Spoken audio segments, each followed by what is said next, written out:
Yes, ano na nga ba ang mainit na kaganapan sa paunin? Nina Janine Gutierrez at Paolo Avellino. Si Janine ay naging busy kamakailan sa panonood ng Eras Tour ng international singer na si Taylor Swift sa Singapore, kung saan kasama niya ang kanyang mga kapatid na sina Jessica, Diego at Max Gutierrez.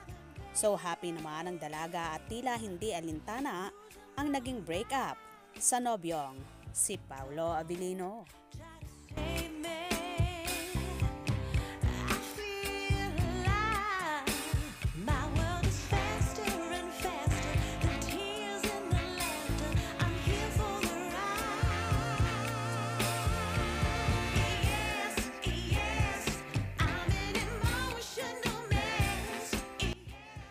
Kitang-kita naman sa video kung gaano kasaya si Nini na halos maiyak pa. Tinatamaan nga ba sa mga kanta ni Taylor Swift?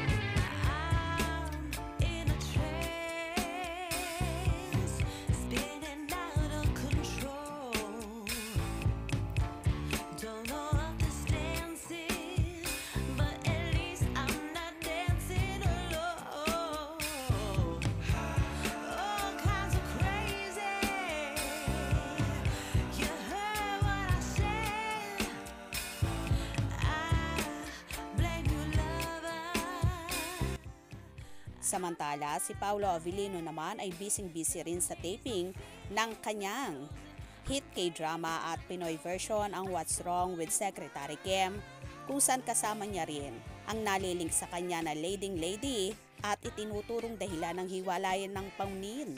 Walang iba kundi si Kim Chiu.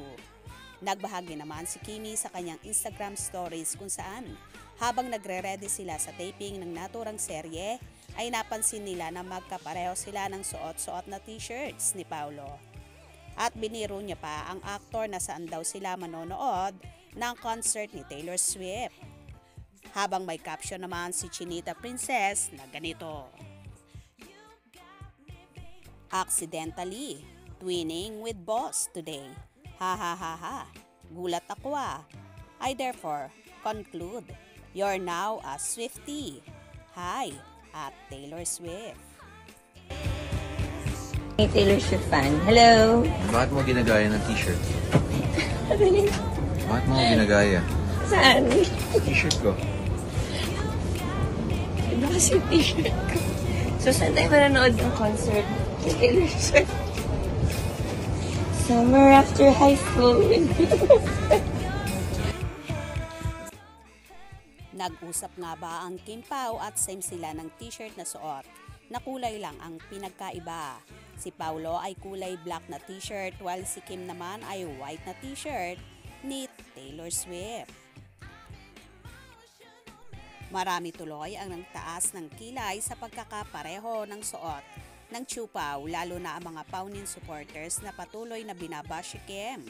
Anyway, ito na nga ang pinaka-latest ganap sa Paunin ngayon, kaya naman tumutok palagi at wag na wag bibitaw sa mga maiinit na kaganapan.